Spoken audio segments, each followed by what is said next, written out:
ప్రతిరోజు సూర్యోదయం సమయంలో ఆకాశంలో సూర్యభగవానుడు దర్శనమివ్వడానికి ముందే అరుణవర్ణంతో కనబడడం మనందరికీ తెలిసిందే. మరి ఆ అరుణవర్ణం ఎవరి కారణంగా ఉద్భవిస్తుంది? లోకాలను దహించివేసే అగ్నికీలల లాంటి సూర్య జ్వాలలను అడ్డుకొని లోకాలను, ఈ జగత్తును కాపాడిన శక్తిశాలి ఎవరు? ఈ ప్రశ్నలకు మన పురాణ కథనాలు చెబుతున్న సమాధానం అనూరుడు. సగం దేహంతోనే ప్రత్యక్ష దైవం సూర్యభగవానుని రథసారథిగా మారి సకల లోకాలలో సంచరించే మహిమాన్వితుడు అనూరుడు. రామాయణంలో రామకార్యంలో అసువులు బాసిన త్యాగమూర్తులు సంపాతి, జటాయువుల తండ్రి ఈ అనూరుడు. అసలు సూర్యుని రథసారథి అనూరుడు సగం దేహంతో ఎందుకు జన్మించాడు? సూర్యుని కంటే ముందే అనూరుడు లేదా అరుణుడు జగత్తులో దర్శనమిస్తాడు అంటారు. అలా అనూరుడు వచ్చే ఆ కాలానికి చాలా విశిష్టత ఉంది. బ్రహ్మముహూర్తానికి ఈ అరుణ కాలానికి సంబంధమేంటి? ఆ కాలానికున్న విశిష్టత ఏంటి? సగం దేహంతోనే లోకాలన్నీ సంచరించే సూర్య భగవానునికే రథసారథి ఎలా అయ్యాడు? అసలు అనూరుడు అంటే ఏంటి? ఈ వీడియోలో తెలుసుకుందాం. అనూరుని పూర్తి కథ మీకు బాగా అర్థమవ్వాలంటే, అనూరుని కాలానికున్న ప్రాశస్త్యం పూర్తిగా తెలుసుకోవాలంటే వీడియో ఎక్కడ స్కిప్ చేయకుండా చివరి వరకు చూడండి. అప్పుడే అనూరుని కథ మొత్తం మీకు బాగా అర్థమవుతుంది. అలాగే ఇలాంటి మరిన్ని కథనాలు తెలుసుకోవాలంటే మన ఛానల్ని సబ్స్క్రైబ్ చేసుకోండి. ఆ వెంటనే వచ్చే బెల్ బటన్ క్లిక్ చేసి ఆల్ మీద క్లిక్ చేస్తే నేనే కొత్త వీడియో చేసినా మీకు నోటిఫికేషన్ వచ్చేస్తుంది. సూర్యోదయ సమయంలో సూర్య భగవానుని మీరెప్పుడైనా చూశారా? నిజంగా ఒక అద్భుత దృశ్యం కదా. ఆ సమయంలో ఆకాశంలో అరుణవర్ణంతో కనబడే సూర్యబింబం చూసి తీరవలసిందే తప్ప మాటలతో చెప్పలేం ఆ అద్భుత దృశ్యాన్ని. మరి మీరెప్పుడైనా సూర్యోదయ సమయంలో ఆకాశంలో అరుణవర్ణంతో భాసిల్లే సూర్యభగవానుని దర్శించుకున్నారా? చూస్తే గనక ఆ దృశ్యాన్ని మీరెలా ఫీల్ అయ్యారో కామెంట్స్లో చెప్పండి. మరిక వీడియోలోకి వెళ్ళిపోదాం పదండి.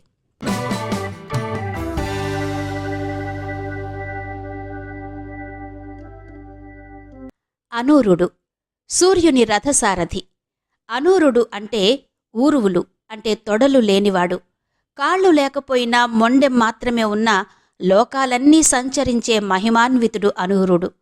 సూర్య జ్వాలలలోని అతి ప్రభావవంతమైన ప్రమాదకరమైన కిరణాలను అడ్డుకుని ప్రజలకు మేలు చేసే సూర్యకిరణాలను మాత్రమే జనులకు చేరేలా చేసి లోకాల తాపాన్ని తీర్చినవాడు అనూరుడు.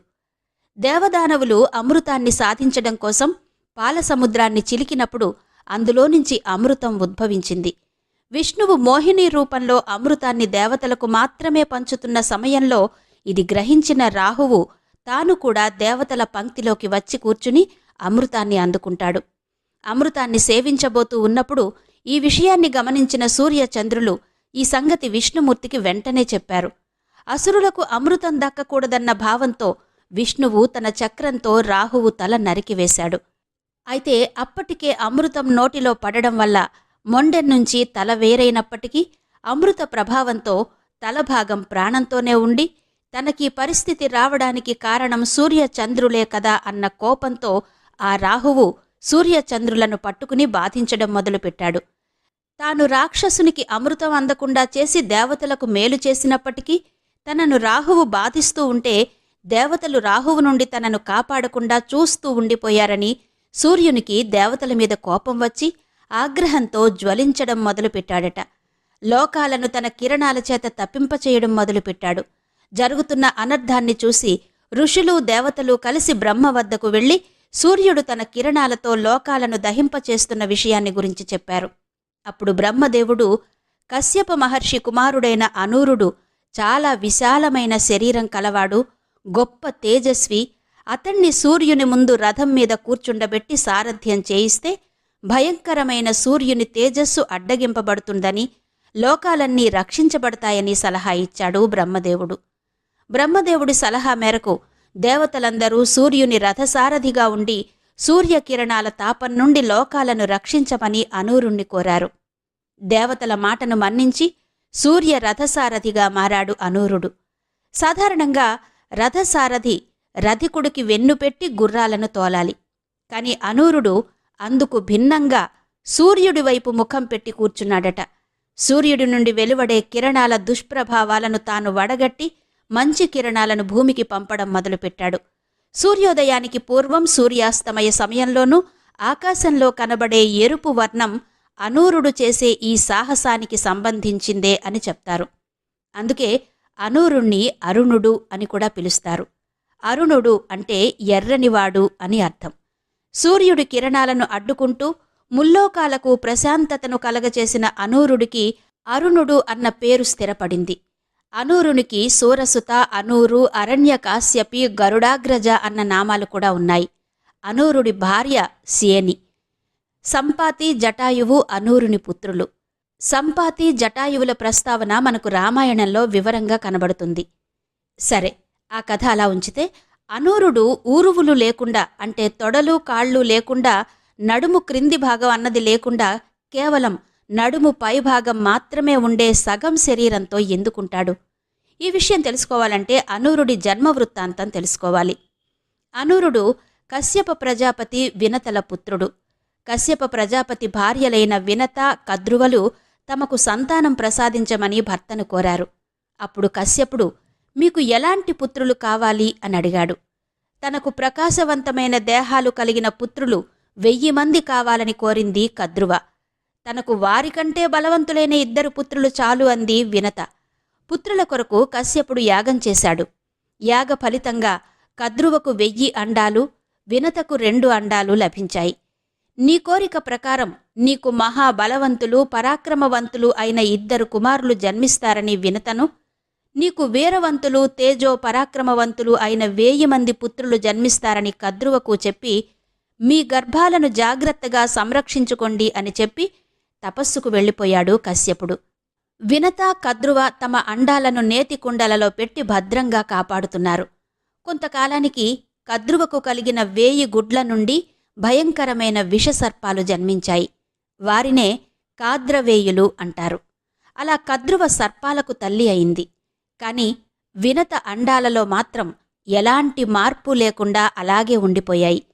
ఒకవైపు తన సవతి కద్రువ సంతానవతిగా మారి ఆనందంగా ఉంటే, తన అండాలు ఫలించకపోవడంతో వినత కలత చెందింది. అసూయతో అల్లాడిపోయింది. దాంతో తన గుడ్లను పగలగొట్టి చూసుకుందామనుకుంది. ఒక గుడ్డును పగలగొట్టింది ముందుగా. ఆ గుడ్డులోనుంచి పూర్తి శరీర భాగాలు ఏర్పడకుండా, కాళ్ళు లేకుండా కేవలం శరీర పైభాగం మాత్రమే కలిగిన శిశువు బయటపడ్డాడు. అలా ఉద్భవించిన ఆ బాలుడు, అమ్మా, సవతికి దక్కిన ఆనందం నాకు దక్కలేదు అన్న అసూయ, తొందరపాటుతనంతో నువ్వు చేసిన ఈ పని వల్ల నేను అవిటివానిగా జన్మించాను. నీ తొందరపాటు వలన నాకింతటి దౌర్భాగ్యాన్ని కలిగించినందుకు నీవు కూడా నీ సవతికి 1000 సంవత్సరాలు సేవలు చేస్తూ దాసిలా బ్రతుకు అని శపించాడు. వినత కన్నీళ్లతో తన తప్పిదాన్ని మన్నించమని కుమారుణ్ణి వేడుకుంది. అప్పుడా శిశువు, అమ్మా, జరిగిందేదో జరిగిపోయింది. ఈ 2వ అండాన్నైనా జాగ్రత్తగా కాపాడుకో. ఈ అండంలో నుంచి ఉద్భవించే నీ 2వ కుమారుడు నీ దాస్యాన్ని తొలగిస్తాడు అని చెప్పాడు. ఊరువులు అంటే తొడలు లేకుండా జన్మించాడు కనుక అనూరుడు అని పేరు పెట్టారు. ఇదిలా ఉండగా క్షీరసాగర మథనంలో ఉద్భవించిన అమృతాన్ని మోహిని రూపంలోని విష్ణుమూర్తి దేవతలకు పంచుతున్న సమయంలో రాహుకేతువులు దేవతల రూపాల్లో వచ్చి అమృతపానానికి సిద్ధపడ్డారు.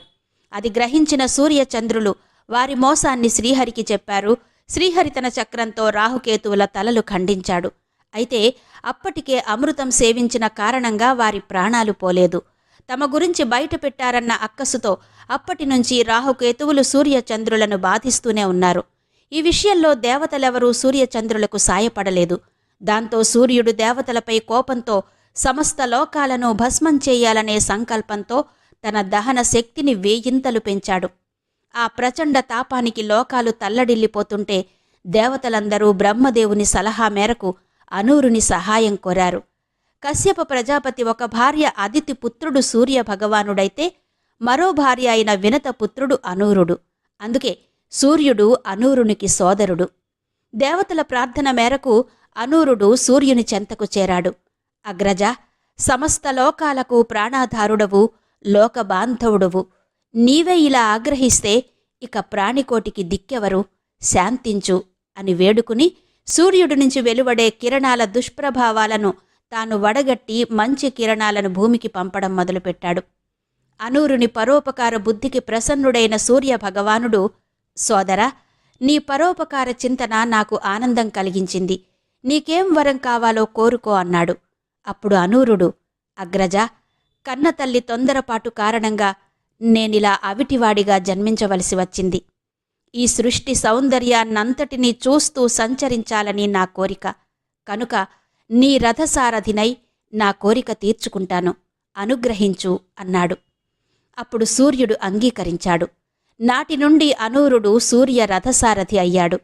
ఇక అనూరుని తల్లి వినత తన 2వ అండాన్ని జాగ్రత్తగా కాపాడుకుంటోంది.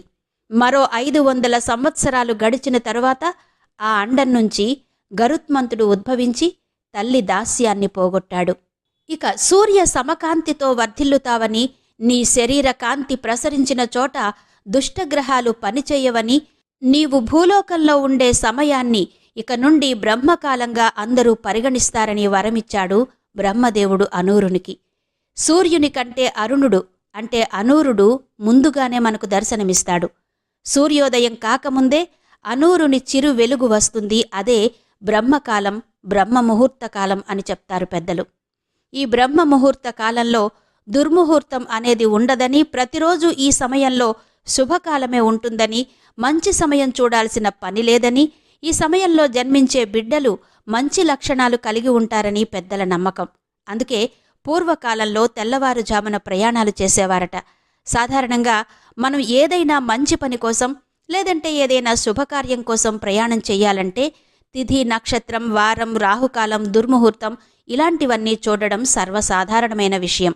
అయితే ఏ రోజైనా బ్రహ్మముహూర్త సమయంలో రాహుకాలాలు చూడాల్సిన పని ఉండదు అని చెబుతున్నారు పెద్దలు. ఇది సూర్యభగవానుని రథసారథి అనూరుడి కథ. మరో ఆధ్యాత్మిక విశేషంతో మళ్ళీ మరో వీడియోలో కలుసుకుందాం. అంతవరకు సెలవు. నమస్తే.